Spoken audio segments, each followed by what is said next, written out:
오늘 본문 말씀에는 이 누가가 2000년 전에 예수님께서 이 땅에 오셨을 때에 그 당시에 세상의 정세가 어떤 상황이었는지를 우리에게 보여주고 있습니다. 하나님께서 예수님을 이 땅에 보내셨을 때에 그냥 아무 때나 보내신 것은 아니었습니다. 분명히 그 당시에 시대적 상황이 있었고 하나님께서 분명히 그때의 그곳에서 하시고자 하는 하나님의 뜻이 있으셨기에 예수님을 그때에 보내신 것입니다. 누가는 그때의 그 상황을 오늘 본문 1절과 2절에서 자세하게 우리에게 보여주고 있습니다. 우리 1절과 2절을 보면은 이 노란색 글씨를 한번 보세요. 디베레 황제, 본디오 빌라도, 헤롯, 빌립, 루사니아, 안나스, 가야바, 총 7명의 인물들이 등장을 합니다. 이 이름들만 보고 어떻게 그 당시에 정세를 우리가 알 수 있을까? 알 수 있습니다. 이들은 그 당시 사회의 권력 구조를 형성하고 움직였던 그 시대의 리더들이었습니다. 지도자들이었죠. 누가는 이들의 이름을 기록하며 예수님이 이 땅에 오셨을 때의 그 당시의 정치적, 종교적 상황을 우리에게 보여주고 있습니다. 먼저는 이 전 세계를 호령하던 로마 황제 디베로가 있었습니다. 그는 화려한 궁궐에서 지내면서 자신의 권력을 유지하고 이 제국의 영토를 확장시키기 위해서 끊임없이 과도한 세금을 걷어야 했고 계속해서 군대를 모집해야 했습니다. 이 모든 부담은 고스란히 백성들에게 전가되었습니다. 유다 지역의 총독이었던 빌라도가 등장합니다. 그 역시 황제와 다르지 않았습니다. 자신의 야망을 이루기 위해서 이 황제의 환심을 사야 했고 그 결과 유대의 총독으로서 더 잔인하게 더 강압적인 통치를 이어가야 했습니다. 또 유다 지역을 다스리던 3명의 분봉 왕들이 있었습니다.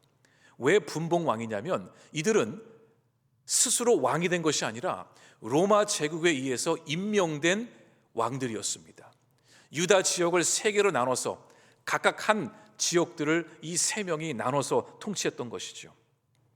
결국 이들도 자신들의 권력을 유지하기 위해서 이 로마의 환심을 사야 했고 그들의 앞잡이가 되어 오직 권력에만 마음을 두고 있었습니다. 또한 오늘 나온 7명의 인물들 중에 마지막 2사람은 종교 지도자들이었습니다. 그런데 그들의 모습도 별반 이 정치인들과 다르지 않았습니다.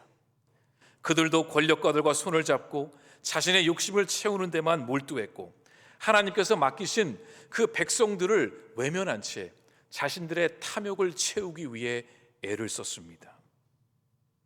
그 중심에는 그 당시 대제사장이었던 안나스와 가야바가 있었습니다.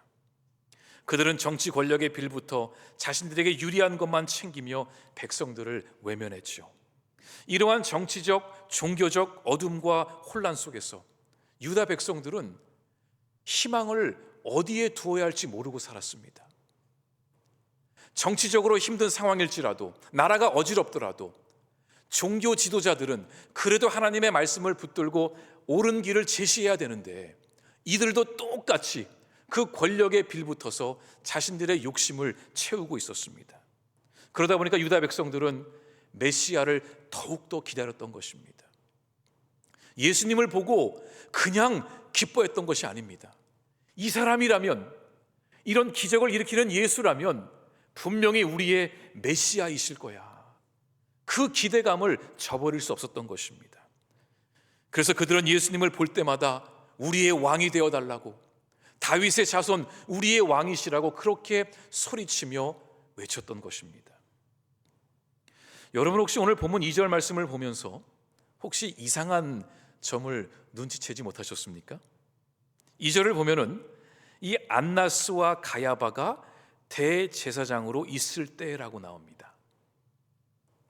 원래 이 대제사장은 한 명입니다. 2명이 될 수 없습니다. 한 교회의 담임 목사가 둘인 경우는 없습니다. 한 명이죠. 유대교의 가장 수장이었던 대제사장은 딱 한 명이었습니다.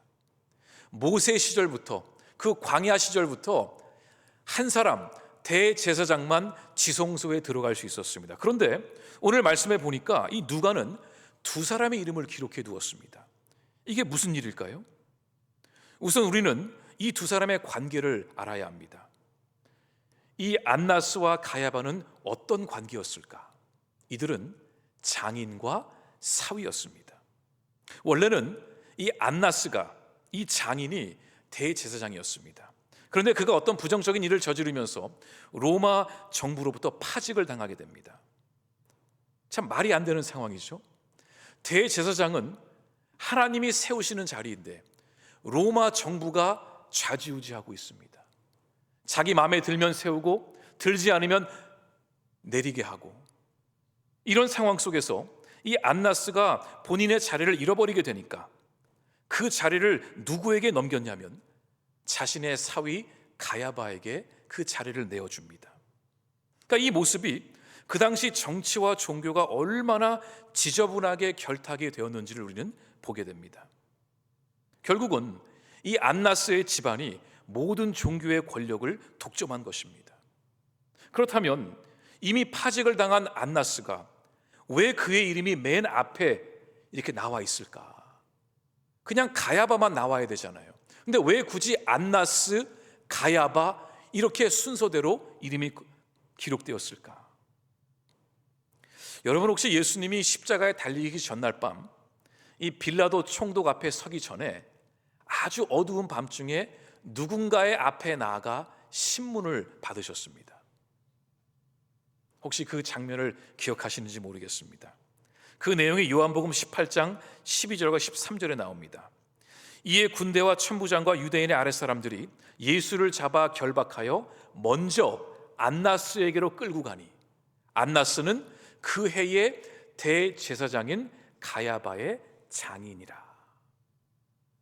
법적으로는 이 가야바가 이 대제사장이었지만 진짜 실권자는 그의 장인이었던 안나스였음을 우리에게 보여주고 있는 것입니다. 지금 누가가 우리에게 고발하고 있는 것입니다. 예수님이 오셨을 그 당시에 이런 일이 일어나고 있었습니다. 종교 지도자들이 이렇게 타락해 있었습니다. 그 사실을 지금 우리에게 보여주고 있는 것이죠. 돈이면 무엇이든 되는 세상, 권력과 탐욕 앞에 무너지는 세상, 하나님의 말씀을 가르쳐야 할 그 종교 지도자들이 권력과 탐욕에 눈이 멀어서 자신의 이익만을 챙기며 살아가는 세상. 2000년 전의 일이지만 오늘날과 크게 달라 보이지는 않아 보입니다. 그런데 이때에 정반대의 삶을 살아가고 있었던 한 사람이 있었습니다. 그는 세상을 향해 회개의 메시지를 외치며 물로 세례를 주었던 요한이었습니다. 원래 그의 이름은 세례 요한이 아닙니다. 그냥 요한입니다. 근데 그가 워낙 세례를 주는 것으로 유명하다 보니까 사람들이 그 세례 주는 요한, 그렇게 돼서 세례 요한이라 이제 이름이 붙은 거죠. 이 요한은 우리가 좀 전에 읽은 1절에서 등장하는 그 화려하게 차려입은 권력자들과는 전혀 다른 모습을 하고 있었습니다. 그는 화려한 궁전도 아닌, 의리의리한 성전도 아닌, 그는 빈들에 나가 살면서 냄새나는 그 낙타 가죽으로 옷을 만들어 입고 가죽 뒤로 허리를 동여매고 그는 말린 메뚜기와 석청을 먹고 살았습니다. 사실 요한은 처음부터 이런 삶을 살았던 것은 아니었습니다. 왜냐하면 그의 아버지 사가랴는 레위 지파 출신의 제사장이었습니다. 그 당시 제사장직은 그 아버지가 아들에게 물려줄 수 있었습니다. 그러니까 요한도 만약에 본인이 원했더라면 굳이 빈들로 나가지 않고, 여기서 빈들이라는 곳은 넓은 광야, 들판, 황폐한 곳, 아무것도 없는 그런 광야를 의미합니다. 사막 같은 곳이 빈들이었습니다. 굳이 요한이 사서 고생을 하면서 이렇게 빈들로 가지 않아도 아버지의 좀 특혜를 받아서 그 역시 제사장으로 성전에서 일하며 살아갈 수 있었습니다. 그런데 요한은 그 길을 택하지 않았습니다. 모든 특권을 뒤로하고 스스로 이 빈들로 나간 것이지요. 자, 그런데 본문 2절 그 뒷부분에 보니까 이 빈들에 나가 있는 요한에게 어떤 일이 벌어졌냐면 하나님의 말씀이 요한에게 임했다고 나옵니다. 자, 노란색 글씨를 보세요. 하나님의 말씀이 빈들에서 사가랴의 아들 요한에게 임한지라. 바로 앞절에 나오는 그 7명의 그 권력자들과 종교 지도자들 가운데는 하나님의 말씀이 단 한 사람에게도 임하지 않았습니다. 그렇게 세상을 호령하고 권력을 가지고 모든 것을 누리고 있던 그 7명의 그 권력자들과 종교 지도자들에게는 하나님의 말씀이 임하지 않았어요. 그런데 빈들에 나와 있는 요한에게 하나님의 말씀이 임한 것입니다. 왕궁의 권력자들은 돈과 탐욕으로 마음이 가득 채워졌고, 성전의 그 제사장들은, 종교 지도자들은 하나님을 두려워하기보다는 주어진 권력을 지키는 데만 몰두하고 있었습니다. 그들의 마음이 다른 것으로 가득 채워져 있으니까 하나님의 말씀을 듣지 못한 것입니다. 우리가 하나님의 말씀을 듣기 위해선 우리의 마음이 비워져야 됩니다. 제가 종종 여러분께 말씀드린 그 예가 하나 있습니다.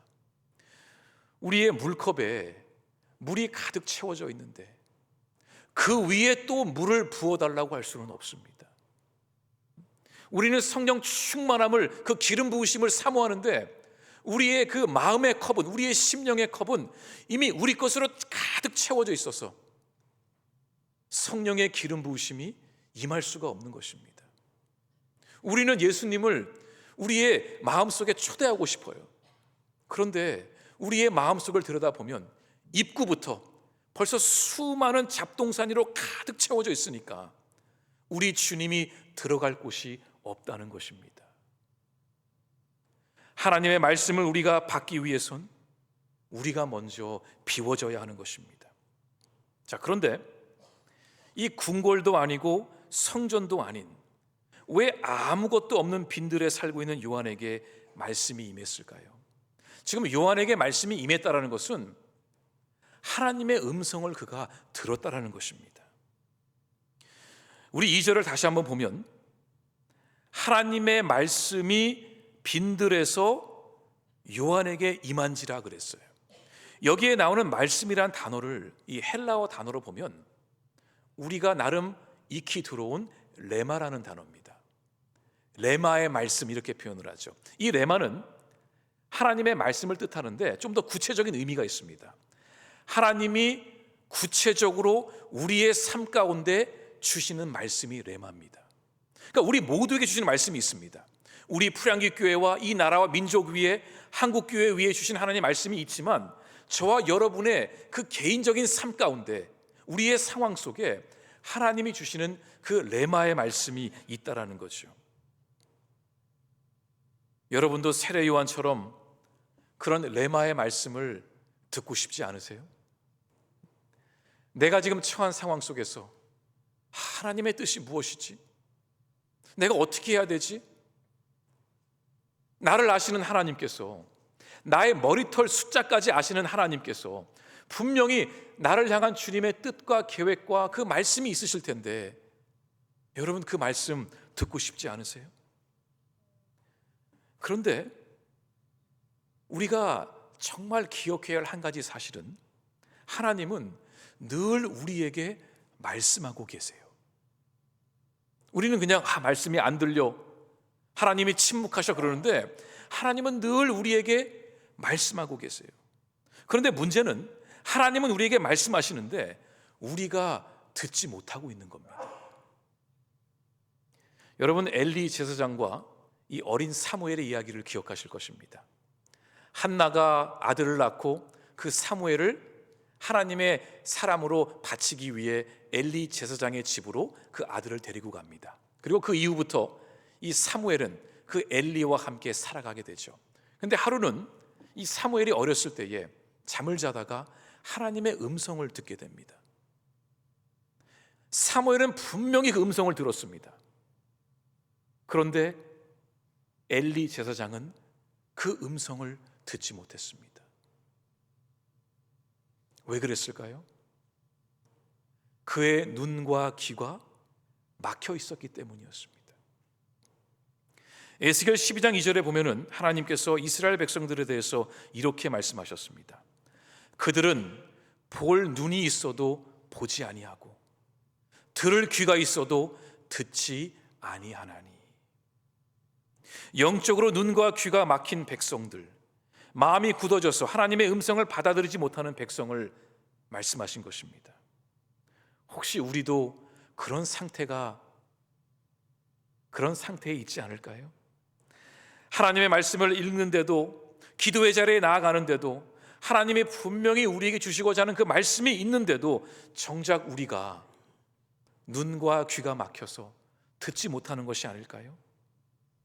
오늘 1절에 나오는 그 권력자들과 종교 지도자들은 영적으로 막혀 있었기 때문에, 그들의 마음이 다른 것으로 가득 채워져 있었기 때문에 하나님의 말씀을 듣지 못했습니다. 그런데 세례 요한은 그 말씀을 들은 것입니다. 어떻게 이것이 가능했을까요? 여러분, 지금 요한이 어디에 있다고 제가 말씀드렸죠? 오늘 본문에 뭐라고 나오죠? 빈들입니다. 빈들. 이 빈들이란 단어는 헬라어로 에레모스 토포스란 단어인데, 이 뜻은 텅 빈 공간, 사람이 없는 곳, 황폐한 곳, 광야와 같은 곳을 뜻합니다. 그래서 사람이 살지 못하는 곳입니다. 사람이 살더라도 의지할 곳이 없는 곳입니다. 삶에 필요한 것을 얻을 수 없는 곳이죠. 먹을 것을 찾기가 힘들고 마실 물을 찾기가 힘듭니다. 모든 것이 다 부족한 곳입니다. 이 빈들은 인간의 생각과 계산으로 살 수 없는 곳입니다. 그래서 이 빈들의 특징이 한 가지 있다면, 오직 하나님만을 의지함으로 살아남을 수 있는 곳이 빈들입니다. 우리가 아는 것처럼 이스라엘 백성들도 바로 이런 빈들에서, 광야에서 40년을 보내야 했습니다. 예수님도 사역을 처음 시작하시기 전에 성령께 이끌리심을 받아 빈들로 나가서 40일을 금식하셨습니다. 왜 하나님은 이스라엘 백성들과 예수님을 이 빈들로 내보내셨을까? 왜 아무것도 없는 그 텅 빈 곳으로 내보내셨을까? 그 이유는 하나님이 없이는 살 수 없는 빈들에서 하나님의 말씀을 듣고 의지하는 훈련을 시키고자 하신 것입니다. 그 시험을 통과한 후에야 이스라엘 백성들은 마침내 가나안 땅으로 들어가게 되었고, 예수님은 첫 공생의 사역을 시작하셨습니다. 왜냐하면 바로 이 빈들에서, 이 텅 빈 공간에서, 하나님만 의지할 수밖에 없는 이곳에서 하나님의 말씀이 가장 선명하게 들리기 때문입니다. 여기서 우리는 중요한 한 가지 사실을 깨닫게 됩니다. 시끄러운 세상 속에서는 하나님의 말씀이 들리지 않습니다. 사람들의 웅성거리는 소리 속에서, 하나님을 의지할 필요가 없는 안정과 배부름 속에서 하나님의 음성은 들리지 않습니다.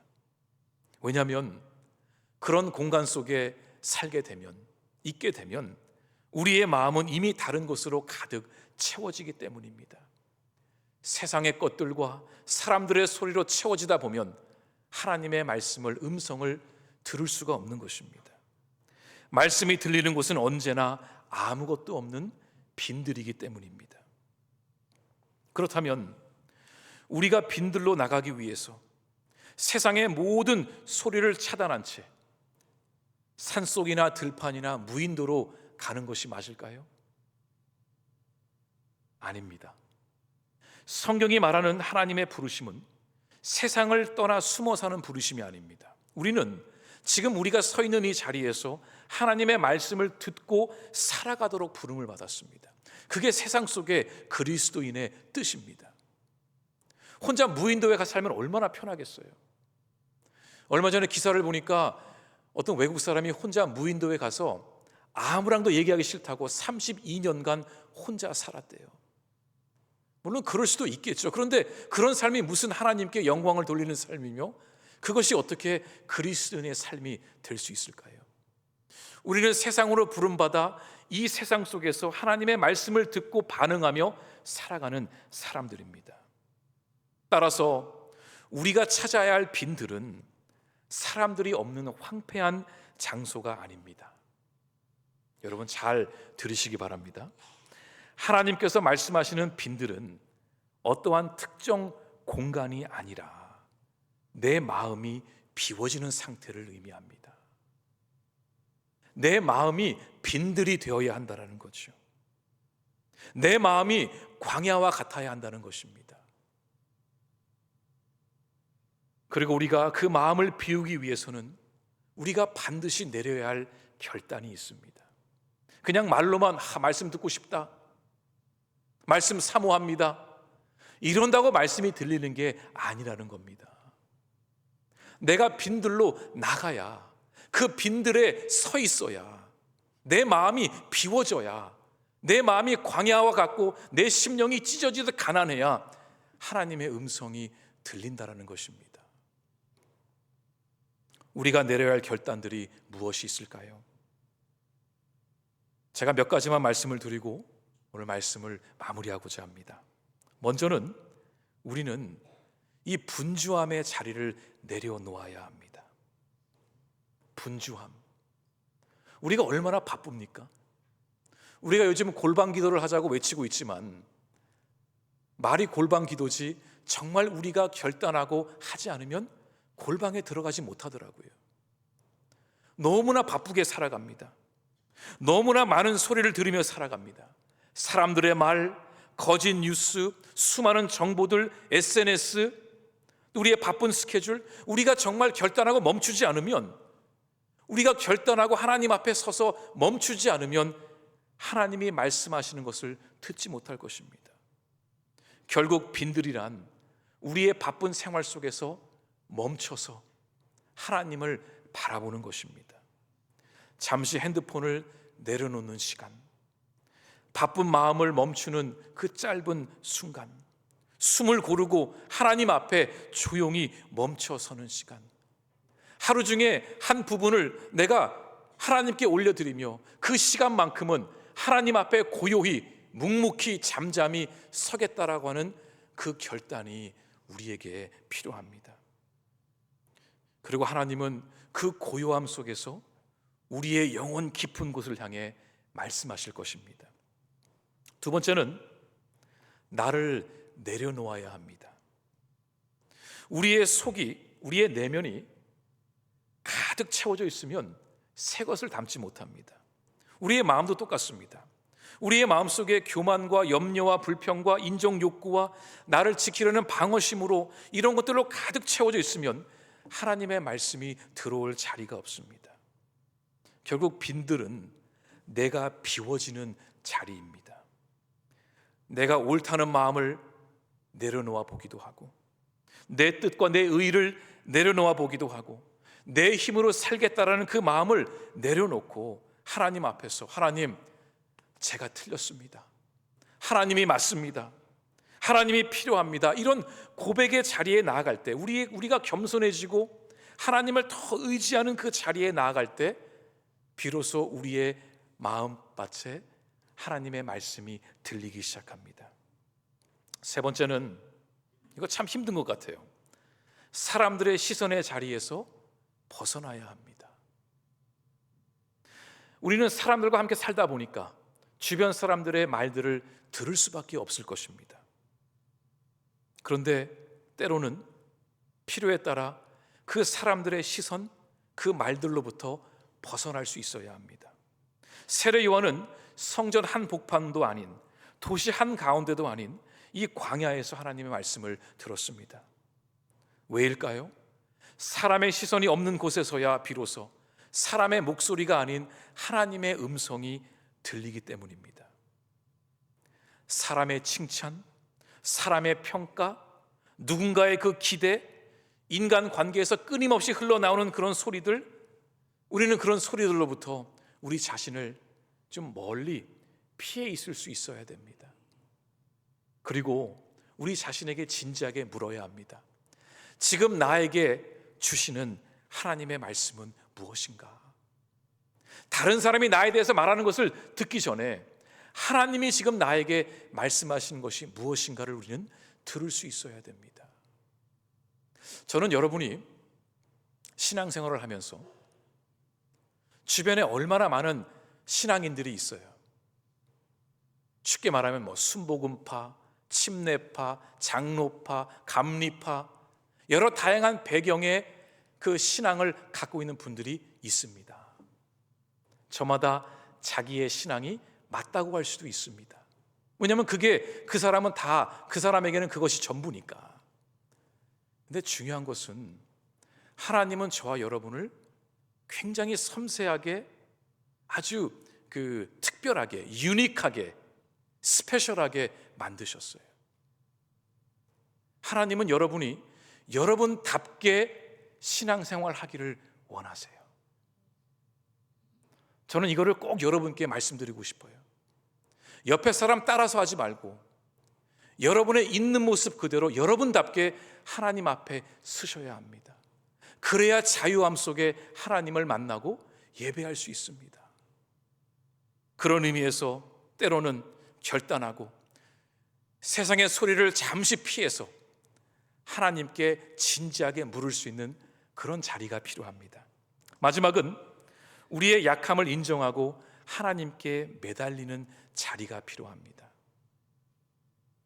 자존심이 강한 사람은 어려울 수 있습니다. 하지만 우리가 하나님 앞에서 무엇이 두렵고 무엇이 걱정이 될까요? 우리가 굳이 하나님 앞에서 우리의 자존심을 내세울 이유가 있을까요? 하나님, 제가 잠시 넘어졌습니다. 제가 실패했습니다. 제 계획이 무너졌습니다. 건강이 흔들리고 있습니다. 관계가 어려워졌습니다. 제 마음이 공허합니다. 하나님, 제가 이렇게 연약한 사람입니다. 하나님의 도우심이 없이는, 하나님이 저를 만져주지 않으시면 저는 아무것도 할 수가 없습니다. 그 연약함의 자리에 우리가 내려갈 때에 그걸 겸손이라고 말하죠. 그때 그 자리에서 하나님의 음성이 들리기 시작합니다. 하나님은 우리가 완벽할 때에 말씀하지 않으십니다. 우리가 낮아질 때에, 약해질 때에, 멈출 때에 하나님 우리에게 말씀하십니다. 이 결단들이 내 안에 세워질 때에 우리도 우리의 마음이 빈들이 되어 오늘 우리에게 주신 하나님의 말씀을 들을 수 있을 것입니다. 우리는 날마다 말씀을 먹고 사는 사람들입니다.